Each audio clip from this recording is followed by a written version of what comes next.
When I was 15, this incident occurred during a Boy Scout campout. My friend, who was supposed to share the tent with me, canceled the trip at the last minute, so I was forced to pitch the tent and sleep in it alone. As the sun was setting and we were returning to camp after a long day of hiking, I was still struggling to set up my tent.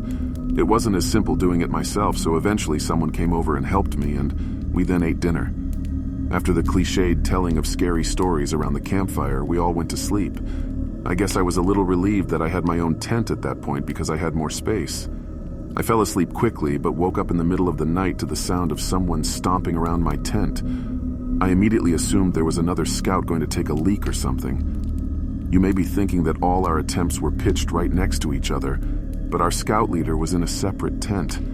When I asked who was stomping around the tent, they stomped off into the woods, and I was certain they were playing a joke on me. I almost followed them, but I decided it wasn't worth it. Instead, I tried to fall asleep again, but it was difficult, and sure enough, the stomping returned and began circling the tent again. This time I was furious, so I got up and unzipped the tent. My heart was racing, and I couldn't even muster the courage to scream when I confronted the noisemaker. And instead of seeing another scout, I saw a grown man who was probably 6 feet tall and in his mid-30s. The man gave me a creepy smile and then motioned for me to be quiet. I quickly turned around and ran to my scoutmaster's tent while screaming like a baby. He ran out before I even reached the tent, and I told him about the man I saw. He and other scoutmaster ran over to my tent with one of the hunting rifles, but they didn't find the men. They did, however, pick up on the tracks the man left walking around the tent. The trip was cut short the following day, and we all returned home. I had never gone camping before, and I never will again. After graduating from college, I spent a few weeks backpacking in the Canadian wilderness by myself. To put this into perspective, I was in the middle of nowhere. The closest town was 3 hours by bus away, and I only came across one other person during the entire 7-day trip. Since it was before digital cameras were widely available, I brought a few disposable cameras with me. I took a lot of photos. When I got home, I had them developed and looked at them. The pictures were mainly of the incredible Canadian nature. Up until about halfway through my first camera, there were 2 pictures of me sleeping in my tent in my sleeping bag. I had a complete breakdown when I saw those pictures, and I still don't know how they were taken. I haven't gone camping since, and I sleep with my door open and my curtains closed, and I still get the paranoid feeling of someone watching me. My friends and I had embarked on a camping trip to escape the monotony of our everyday lives, seeking adventure in the untamed wilderness. The allure of the unknown drew us to this remote corner of nature, where the trees seemed to whisper secrets to those who dared to listen. We set up camp by a tranquil, moonlit lake, the water's surface reflecting the stars like a mirror. Laughter and camaraderie filled the air as we roasted marshmallows over the crackling fire. But as the night wore on, an unsettling stillness settled over the woods, and the once familiar sounds of nature turned eerily absent.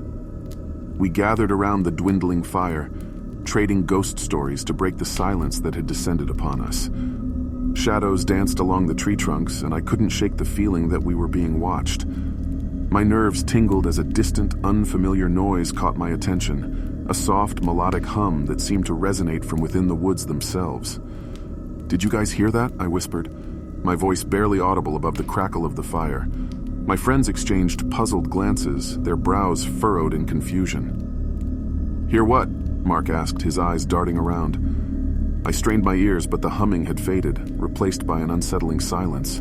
I shook off the unease, chalking it up to the wind or my imagination running wild. As we retreated to our tents for the night, the air grew heavy with an otherworldly tension. Lying in my sleeping bag, I couldn't shake the feeling that I was being watched.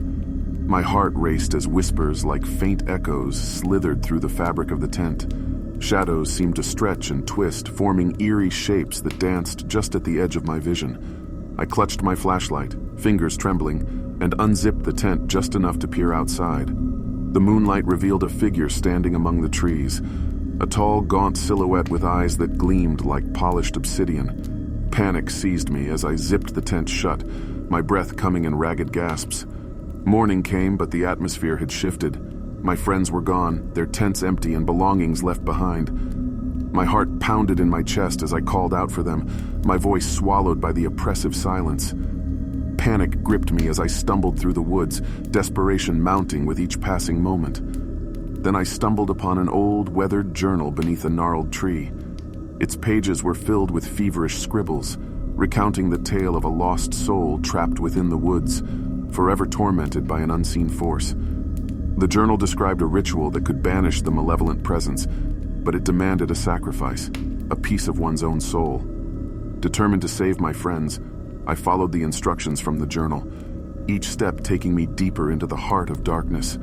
The woods seemed to close in around me, branches grasping like skeletal fingers. Whispers taunted me, their voices echoing with promises of suffering and despair. My heart raced as I entered a clearing bathed in an otherworldly light. The figure stood before me once more, its eyes gleaming with a hunger that sent shivers down my spine. I recited the incantation from the journal, my voice trembling but resolute. The ground trembled and a deafening roar filled the air as the entity writhed in agony. The shadows seemed to recoil, and a chilling wind swept through the clearing. As the entity dissipated into nothingness, the forest sighed in relief, and the world around me began to shift and change. My friends reappeared, dazed and disoriented, but seemingly unharmed. We stumbled back to camp, our hearts heavy with the weight of our harrowing encounter. Though we left the woods behind, the memory of that night lingered. We returned to our everyday lives, haunted by the echoes of the abyss we had faced.